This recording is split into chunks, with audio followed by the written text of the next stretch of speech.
9. And Larry, I got to tell you, Jeff Gordon's grabbing a handful. Oh, we got some trouble down the backstretch. 2 cars, including Mark Martin, sliding through spun us down the back. The inside of the track in our first caution of the night now. You all right, Bart?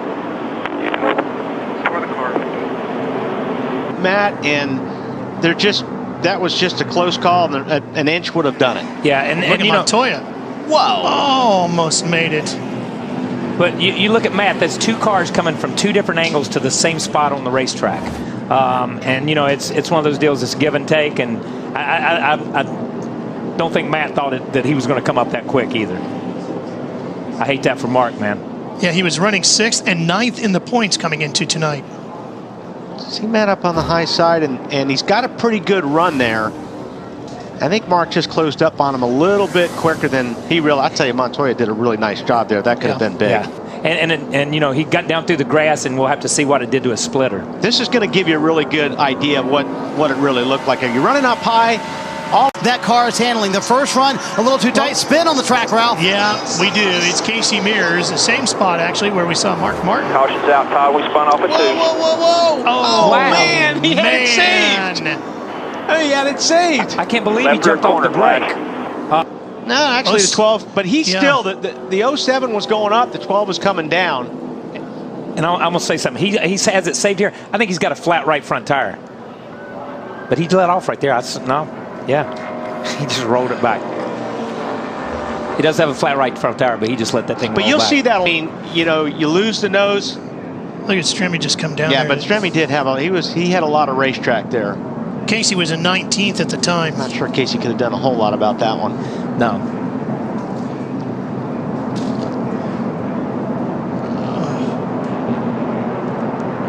I got it. I don't got it.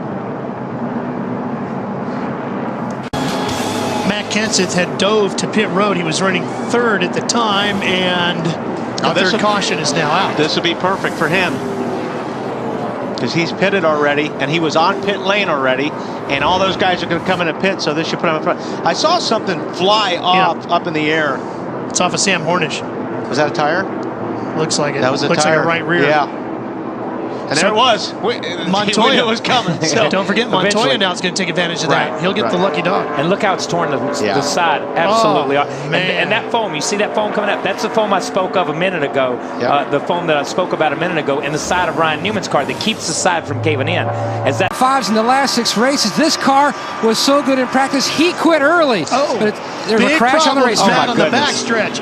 Big problems going down towards turn number 3. A lot of cars involved. Rudiman is in that. Gilliland is in there. Boyer. You see the 43 of Sorensen, the 83 of Vickers. There's Rudiman. Dale Jr. caught up in it as well. Smoke just pouring out of the 88. The big accidents at Daytona happen almost always in the middle of the backstretch. Actually, on the restarts, we got the 0-0 in the wall. Oh, David clear down all the way down. And he's been kind of having some issues. I saw him coming on the outside there, right front blue. I saw him struggling when they went back to green.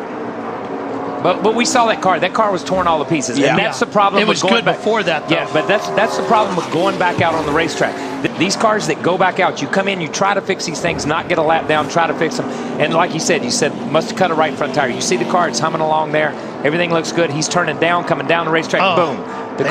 The fender comes up. He blows the right front tire because probably the tire's rubbing on something internally that you don't see from the outside. Either that, or even if like you said, once you wreck one of these cars, it's never going to be perfect. It changes the handling and the way these tires are getting in the racetrack, so it just throws everything off, and you have a wear problem somewhere. That can happen as well. Yeah. Bad break for him, good break for the 26 of Jamie McMurray. Exactly. 26 car. Yeah, he just pitted, 3 or 4 laps ago. Yeah. Now, will he come down pit road because there's trash on the racetrack, or will he stay out? You know, because he's only got 3 or 4 laps on that set of tires. Right front going down. You heard the voice of Curtis Markham, former driver. Now Denny Hamlin, spotter, trying to do what he could do to see the right front tire, but obviously still going Kurt Busch and David Reagan. There goes the splitter. I thought they were going to get together a little earlier. They almost had a big problem. They waited a little while longer, and then finally. And I'll tell you what, front, he's been able to just run his race. Now he's been forced to run somebody else's race. Let's take a look here at the 6 car. You have to Wow. No, it's just, man, you know, it's hard. Kurt's had his handful. Well, Kurt has been all over that car the last couple laps. But that's just, you know, you got 3 or 4 cars there. They're all moving. In second, but like Larry Mack, a little worried about the tires and how much they're wearing. Here's what he had to say on the radio. There's got to be another caution, man. They've been throwing it every 25 laps, even though stuff's happened. I don't see this thing going to the end. Grab a hold of your shifter. Tell me if it's shaking real bad. Mine's vibrating. I just want to see if it's all of us or me.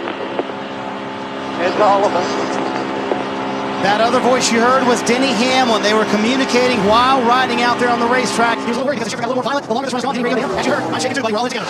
We other guys and watch this. You've heard drivers communicating with each other. These guys are communicating with second and third. And what they're doing is they're preparing what their cars are doing. You're going to say, there's no way I see this thing going. More than a few laps. And he was right. There's the caution. There it is. Thank you, Kyle Busch, for your commentary on that one. There's no way I see it going much farther than this because it's been happening. But this is where the wrecks start happening, because now these guys are mirror driving more than they're looking out the windshield. Yeah. They're trying to block each other. Whoa! Oh man! And all you're trying to keep that guy behind it. You don't. Oh, here we there go. it is. Scott Speed, AJ Allmendinger. Still outside. Stay in the gas. And now the question is, Tony's got no help because these guys are running too wide behind him. Right. So now it's man on man right now. I don't think it's gonna get wider here in a minute, I believe. Here comes Johnson in behind Stewart. Is it enough? Hamlin's high side up there by himself in the 11. First lap led all night by Kyle Busch, and it's the money lap, and it might be all it takes. It really now, what does Johnson do to help Stewart? Doesn't matter. Kyle Busch is going to hog all the racetrack, or he should. He's mirror driving right now. Tony Stewart trying to get to the bottom. He may get turned for mirror driving, but he's going to be mirror driving. Stewart's trying to squeeze in there. See that He's shoving to the bottom. See that He hand? just wanted to touch him, man. Just wanted to touch him. Can't get him to the high side. Here he comes. No, There he turns goes. him. He turns him. Busch in the Oh, wall. my God. Here comes Stewart to the checkered Tony flag. Stewart. And another car gets him the backside. It's Casey Kane. And they're scattering everywhere as they come to the line. Some of these guys hit hard, man. And one of them was Kyle Busch. They're still hitting hard.